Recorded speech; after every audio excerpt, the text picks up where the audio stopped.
Grego, kembali lagi bersama kami Kompleks Gregoris Agung, bersama saya Felis, saya Ciara, dalam acara Gregorius Podcast. Loh, Kak Ciara, tumben banget bawa rosario. Iya dong, aku mau 2 rosario nih di Gua Maria. Hah, tumben? Emang ada apa sih? Kok 2 rosario? Ada bulan Maria loh. Oh iya? Iya. Hari ini sebelum Kak Ciara 2 rosario, kita ngobrol-ngobrol dulu nih di podcast Kak tentang bulan Maria. Wah, boleh tuh. Aku juga penasaran nih. Tapi kita cuma berdua doang, Vel. Nggak mungkin berdua doang. Kita hari ini kedatangan Romo Wahyu dan Ibu Vero. Halo Bu. Halo pemirsa semuanya. Halo Ciara. Ya, Mo.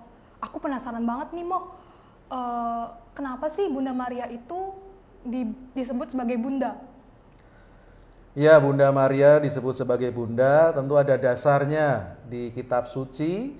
Kalau kita lihat dari kitab Injil Lukas, dikisahkan bagaimana ketika Maria mengandung lalu mengunjungi Elisabet saudaranya. Elisabet mengatakan, "Siapakah aku ini sehingga ibu Tuhanku datang mengunjungi aku?" Maka di situ juga menjadi dasar secara teologis dari kitab suci Bunda Maria disebut sebagai Bunda. Lalu secara sejarah juga ya karena melahirkan Tuhan Yesus ya kemudian disebut Bunda juga. Itu kenapa Maria disebut Bunda. Oh gitu ya, Mo. Ya. Sekarang kan lagi di bulan Maria nih, Mo. Kenapa sih kita memperingati bulan Maria, Mo? Ya, Mei kita sebagai umat Katolik mengisinya dengan devosi. Devosi itu sebuah kebaktian, olah rohani, memberi penghormatan kepada Bunda Maria. Maka selama bulan Mei biasanya diadakan doa-doa rosario di lingkungan-lingkungan maupun secara pribadi. Nah, untuk sejarahnya tentu ada juga kenapa Mei yang dipilih sebagai bulan Maria. Dalam sejarahnya pada waktu itu tahun 1800-an ya. Ada paus yang diculik, ditangkap oleh tentara siapa? Napoleon, ya benar Ibu ya. Lalu dalam penjara dia ya berdoa, mohon rahmat, mohon pertolongan melalui doa-doa kepada Bunda Maria. Dalam perjalanan berapa tahun Bu ya? 5 tahun. 5 tahun kemudian Paus Pius ya, Paus Pius 7 kemudian bebas. Nah, dari pengalaman rohani itu kemudian Mei ditetapkan sebagai bulan Rosario. Bulan Maria isinya dengan doa Rosario. Mungkin Ibu Vero ingin menambahkan? Ya mungkin sebelum pengalaman dari Paus Pius ke-7 itu jauh-jauh hari sebelumnya itu kan biasanya tradisi di negara Eropa ya, atau memang mereka punya musim itu saat Mei itu kan musim semi ya. Ya ini artinya ada pertumbuhan iman di situ ya. Berdoa rosario itu seperti apa ya, mengasah iman kita untuk semakin tumbuh. Itu biasanya memang di bulan Mei itu sesuai musim mereka. Ya. Jadi dari gugur terus kita tumbuh lagi. Iya, jadi ada pertumbuhan secara rohani ini yang penting. Nah, aku penasaran kan tadi kita udah ngebahas tentang bulan Mei. Kalau misalkan bulan Maria di bulan Oktober itu bedanya apa sih dari bulan Mei ini? Ya, kalau Mei kan kita sebut bulan Maria. Tadi peristiwanya ada. Lalu bulan Oktober kita sebutnya bulan Rosario. Nah, ini tradisinya atau peristiwanya justru 3 abad sebelum bulan Mei sebagai bulan Maria itu. Pada waktu itu ada ya pertempuran pada abad pertengahan itu tahun 1500-an ya, tentara Katolik melawan gereja Katolik melawan Turki. Lalu dalam pertempuran itu hitung-hitungannya nah, tentara gereja Katolik itu ya lebih kecil ya Romo. Sedikit jadi dibandingkan musuhnya, maka mengajak untuk berdoa bersama Bunda Maria agar dalam pertempuran itu nanti menang. Lalu dalam bulan Oktober itulah kemudian dijadikan devosi bulan Rosario. Jadi Gitu. Oktober itu lebih mengarah ke bulan Rosario. Bulan Rosario. Ya, dan secara khusus tanggal 7 Oktober ya diperingati sebagai bulan atau hari Rosario Suci begitu. Nah, untuk memperingati bulan Maria ini kan sebenarnya banyak doa-doa yang bisa kita lakukan nih selain Rosario. Kira-kira selain Rosario itu doa-doa apa lagi yang bisa kita panjatkan di bulan Maria ini? Boleh semua atau Bu Vero? Romo dulu. Ibu Mbak sebagai Felis. legioner. Mbak Felis, mungkin salah satunya ya bisa novena, litani atau doa-doa pribadi yang pokoknya kita tujuannya ke Bunda Maria untuk menyampaikan kepada putranya. Seperti itu. Saya percaya setiap yang Katolik itu pasti punya doa pribadi sendiri kepada Bunda Maria. Pasti, Pak. Doa Rosario itu sudah ada rumusannya, biasanya juga sudah ada doa-doanya di situ. Yang lain kalau kita pernah misa lalu ada ungkapan intensi bersyukur atas terkabulnya doa novena tadi 3 kali Salam Maria, ya artinya selama 9 hari berturut-turut berdoa bersama Bunda Maria mohon rahmat apa, entah kesehatan, entah keberhasilan, entah penyertaan dalam perjalanan, bisa bermacam-macam itu. Dan dalam gereja tentu saja Bunda Maria mendapat tempat, tadi kalau dikatakan sebagai Bunda Allah, ya selalu setiap tanggal 1 Januari dirayakan Bunda Maria sebagai Bunda Allah. Dasarnya ya tadi itu, bahwa dia sebagai Bunda yang melahirkan Tuhan Yesus. Dan kemudian dalam perjalanan sejarah juga penetapannya itu dalam konsili Efesus 431 dengan rumusan Theotokos. Theo itu Allah, Tokos ya Bunda. Bunda Allah, dan setiap tanggal 1 Januari dirayakan. Maka kalau tahun baru itu sebenarnya ya kita tidak hanya tahun barunya yang dirayakan, tetapi kita memberi tempat khusus kepada Bunda Maria yang kita rayakan sebagai Bunda Allah. Itu. Ngomong-ngomong kan Bu Vero dari Legio Maria nih, kita boleh dong tanya-tanya tentang Legio Maria sedikit. Iya nih Bu, aku penasaran banget. Legio Maria itu tentang apa sih Bu? Ya silahkan Bu Vero. Beberapa waktu lalu kalau teman-teman ingat di gereja ya diumumkan Legio Maria setiap hari apa Bu, Kamis dan Sabtu ya kalau nggak salah. Nah mungkin bisa sharing setelah pengumuman itu bagaimana? Apakah ada yang tertarik atau ya yang hadir itu saja? Bisa dikisahkan Bu. Mungkin dengan menunjukkan dulu yang di bawah itu tadi apa, silahkan. Oh ya, ini ya. Kalau Legio Maria itu kan sebetulnya komunitas ya, jadi komunitas kerasulan awam ya. Yang jelas ini udah direstui gereja ya Romo ya, di bawah memang di bawah kepemimpinan gereja Katolik ya. Itu kita tugasnya sebetulnya di situ itu menguduskan setiap anggotanya. Ya, jadi yang masuk legio itu kita sebut sebagai legioner, itu akan dikuduskan dengan bermacam-macam ini ya, apa semacam sikap ya yang harus kita lalui atau kita jalankan. Salah satunya ya rendah hati seperti Bunda Maria ya. Jadi kita karena di situ itu ada penugasan ya atau ada pelayanan yang memang kita selalu berkiblat atau mengacu pada semua yang ada di pada Bunda Maria itu. Ya, kerendah hatiannya, kemudian apalagi ada disiplin, ada pelayanan yang luar biasa, tetapi artinya tidak menonjolkan diri. Ini sulit loh. Ya, Romo ya. Bagaimana mau apa ya? Kita dikenal tapi tidak menonjolkan diri, rendah hatinya harus paling atas. Nah, ini sesuatu yang wah banget lah kalau di Legio ya. Jadi seperti itu. Kalau untuk di Paroki Gregorius, Paroki Kutabumi, itu sekarang ini ada 2 presidium. 2 presidium berarti 2 komunitas ya. Itu ada yang senior, ada yang junior. Dulu pernah ada yang OMK, tetapi untuk sementara vakum ya. Jadi kita berharap kaum muda ini nanti yang menghidupi lagi. Oke. Itu. Ya itu Legio Maria komunitas pelayanan sebenarnya, membantu para imam. Jadi di setiap paroki itu ada kelompok komunitas Legio Maria itu, dan kami pastor-pastor yang di paroki menjadi pemimpin rohani. Jadi di komunitas tadi sendiri ada strukturnya, ada apa Bu namanya, ketuanya, ya, sekretaris, ada pemimpin rohani, bendahara, ada asisten pembimbing rohani, itu biasanya suster-suster ya. Kemudian ada perwiranya tuh ada 4, ada ketua, ada wakil ketua, ada bendahara, sekretaris. Kemudian anggotanya juga ada anggota aktif, ada anggota auxiliar ya. Anggota auxiliar pun macam-macam.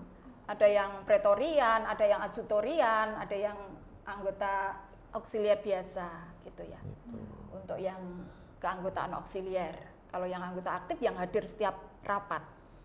Itu. Kira-kira siapa aja sih Bu yang bisa ikut terlibat di Legio Maria ini? Semuanya yang Katolik itu sebenarnya bisa. Yang punya apa ya, respect dan minat Katolik bisa. Ingat, ada juga yang baru ini ya, katekumen, sangat tertarik ke Legio, bisa masuk. Kita juga punya itu anggota yang seperti itu.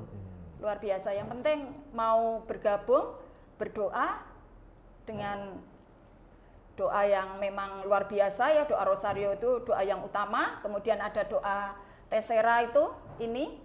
Ya, setiap legioner pasti punya ini. Ya. Ini Tessera namanya, di sini udah ada doa lengkapnya Legio. Di seluruh dunia sama ya. Kita mau kemanapun di Gereja Katolik sebagai Legio ini tandanya.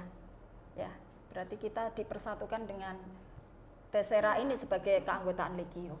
Ya, itu jadi ya, kalau di Gregorius sedang berjalan ya 2 kelompok tadi, 2 komunitas. Kalau usianya berapa Bu? 18 kurang itu masuk ke yang junior. Kalau 18 ke atas ya yang senior, ada senior. Bu Vero dan teman-teman.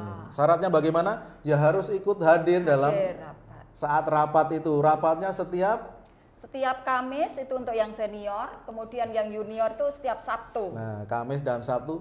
Ya setiap minggu berkumpul hari itu. Tidak boleh bolong-bolong. Kalau bolong ya harus izin, alasannya apa? Sakit atau ada kepentingan keluarga yang mendesak. Itu yang patut kita apresiasi dari Legio Maria, karena mereka tertib pelaporannya itu.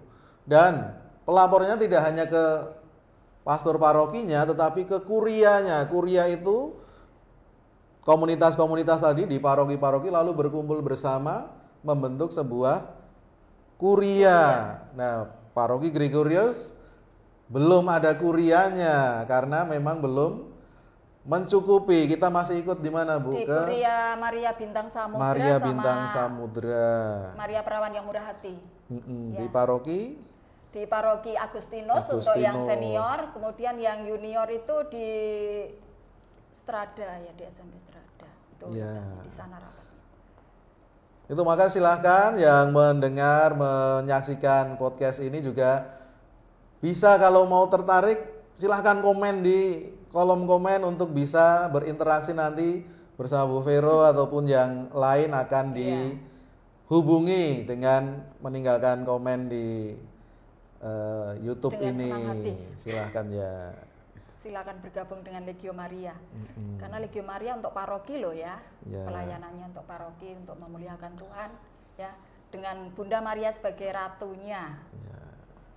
Kalian tahu nggak tugasnya atau aktivitasnya legioner itu apa saja? Oh iya tuh, iya, kalau di silakan Ibu. Iya, di Legio itu banyak sekali ya Mbak ya. Untuk yang presidium yang skala paroki itu tugasnya banyak, mulai dari kalau devosi doa itu udah pasti ya, doa rosario pasti ada penugasan, kemudian doa apalagi segala macam doa itu ada. Kemudian yang keluar itu ada mengunjungi orang sakit, kemudian kunjungan ke penjara juga udah ada ya Romo ya, yang udah terjadwal dari paroki. Kemudian kunjungan rumah sakit itu kalau di paroki Kutabumi ini tergantung situasi ya, belum terjadwal ya Romo, mungkin nanti bisa dipikirkan ke depannya untuk ada jadwal khusus dari paroki Kutabumi kunjungan rumah sakit. Yang lain-lain semua kunjungan di umat paroki sudah kita laksanakan. Ya, seperti itu. Kalau boleh tahu nih, Bu, tentang asal-usul Legio Maria. Oh ya, Legio Maria itu pusatnya ada di Dublin, Irlandia, ya. Iya. Pendirinya itu Frank Duff. Itu didirikan itu 7 September ya. Itu 1921. Jadi sudah 100 tahun lebih loh ya, Iya, usianya. Dan memang keanggotaan Legio ini 10 juta lebih loh di dunia untuk 5 benua. Ya. Indonesia ini ada 3 senatus ya. 3 senatus itu artinya ada 3 wilayah ya. Kita itu masuk yang wilayah barat ya Romo ya. Barat, kemudian ada wilayah tengah, itu ada wilayah timur itu di Malang, di tengah itu yang di Malang, kemudian di timur itu ada di Kupang sekarang yang baru Romo ya. Kemudian kita masuk yang Jakarta itu.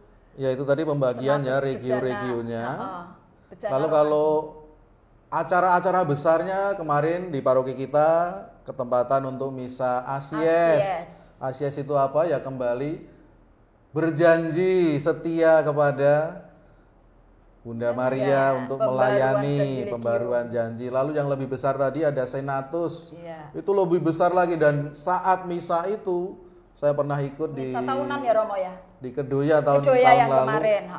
Sangat banyak sekali yang hadir dari paroki-paroki bahkan luar pulau datang untuk merayakan Ekaristi bersama Bapak Kardinal waktu itu. Menarik kalau mau terlibat aktif dalam Legio Maria. Kemudian yang lain juga ada pertemuan alam terbuka Romo ya. Itu ya, kita ketemu dari presidium lain paroki gitu ya. Tahun ini nanti kita juga kebagian untuk panitianya, untuk yang junior. Masuk dalam grup di ini Maria Bintang Samudra. Bintang Samudra. Panitia. Jadi ada acara-acara keren gitu yang untuk anak muda.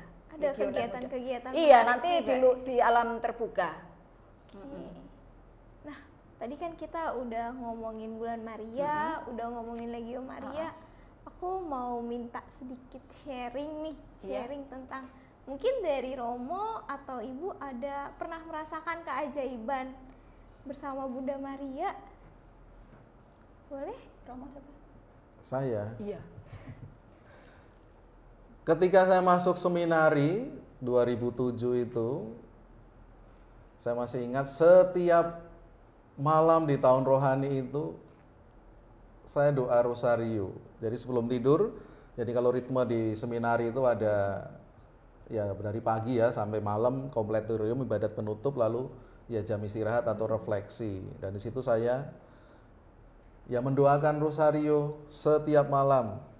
Intensinya apa ya? Agar bisa mengikuti dinamika ritme di seminari. Karena waktu itu kan saya udah kerja lalu masuk seminari. Ada sedikit ketakutan juga bagaimana nanti ini ikut dinamika teman-teman yang baru lulus SMA, sedangkan saya udah 7 tahun bekerja. Saya mohon benar-benar rahmat kepada Tuhan melalui Bunda Maria agar saya bisa mengikuti dinamika masa formasi di seminari itu. Dan puji Tuhan, saya percaya juga dalam doa-doa melalui penerangan Bunda Maria disampaikan kepada putranya sehingga ya tahun pertama tahun rohani itu bisa berjalan dengan lancar sehingga bisa lanjut ke tahun filsafat. Itu hal sederhana yang saya rasakan, saya refleksikan, berdoa bersama Bunda Maria untuk hal-hal konkret. Maka nanti di taman doa ya silakan. Intensinya apa? Wujud doanya apa ya disebutkan saja. Bunda Maria, saya rindu apa, ingin apa, atau saya menghadapi kesulitan apa. Atau yang lain dari ibu saya pernah sharing juga ketika adik saya istrinya mau melahirkan, sudah waktunya, artinya udah hitung-hitungannya 9 bulan sekian hari, tidak lahir-lahir. Maka ibu saya berdoa, doa novena 3 kali Salam Maria. Ya tidak ada orang yang tahu ya, tetapi dalam keheningan berdoa terus, lalu pada waktunya kemudian ya bisa melahirkan dengan lancar. Lalu cerita kepada saya, pada waktu itu adikmu belum lahiran, saya doa novena 3 kali Salam Maria dan puji Tuhan lahirannya lancar. Ya hal-hal sederhana seperti itu kalau kita refleksikan menjadi buah dari doa kita. Mungkin Bu Vero bisa menambahkan pengalaman konkretnya apa, silahkan. Ya ini pengalaman yang menjadikan saya seperti sekarang ya. Jadi waktu itu kan bapak saya itu kan hanya guru ya Romo ya. Jadi kalau kamu nggak kuliah di negeri, nggak bisa kuliah. Nah gitu, udah dipatok seperti itu. Nggak seperti anak sekarang ya. Jadi akhirnya setelah lulus SMA ya, itu kan nyoba ada Universitas Negeri di Solo kan ya. Jadi sejak ikut tes 2 hari itu Romo ya, malamnya itu kita mulai sekeluarga itu berdoa rosario, setiap malam mau tidur, kemudian dini hari pagi-pagi jam 4 itu udah bangun, saya sama bapak itu selalu beriringan di trotoar itu, keliling kota ya, di Sragen itu, keliling kota. Itu doa rosario itu masih belum banyak orang lewat ya, masih jam 4 pagi. Itu terus tiap hari sampai pengumuman ujian itu muncul. Ya. Puji Tuhan nama saya ada di situ. Hanya 40 orang yang diterima dari sekian ribu orang yang mencoba. Ini kalau tidak Bunda Maria menolong saya, walaupun memang saya sudah belajar ya, tapi tidak tahu. Jadi saya serahkan semuanya kepada keluarga Kudus Nazaret lah ya. Dengan Bunda Maria itu saya sampai puasa juga, doa novena juga tetap ya. Jadi selama 1 bulan full, karena itu memang pengumumannya 1 bulan kemudian gitu ya. Puji Tuhan. Jadi sekarang pokoknya kalau ada apa-apa berat, saya tidak khawatir. Ada Bunda Maria untuk bersandar gitu kan. Ya. Itu Romo ya. Oh, dari kalian ada nggak pengalaman Mbak Felis, Mbak Ciara? Gimana Fel? bersama Bunda Maria? Aku ada sih kurang lebih hampir mirip sama ibu. Novena, terkabulnya novena 3 Iya. kali sama Maria. Oh, ya. Kalau dari aku sih waktu itu ikut lomba kebetulan. Terus ternyata pas banget lagi mau ziarah di Rangkas Bitung. Iya. Nah, saya doa di situ minta ya semoga juara gitu. Berapapun juaranya saya akan lebih senang gitu. Iya. Ternyata ya terkabul. Saya di situ juara gitu. Jadi salah satu hal yang menurut saya kayak hal kecil tapi bisa menjadi sebuah hal yang besar. Kita bersyukur. Turut senang ya Mbak Felis ya. Ya.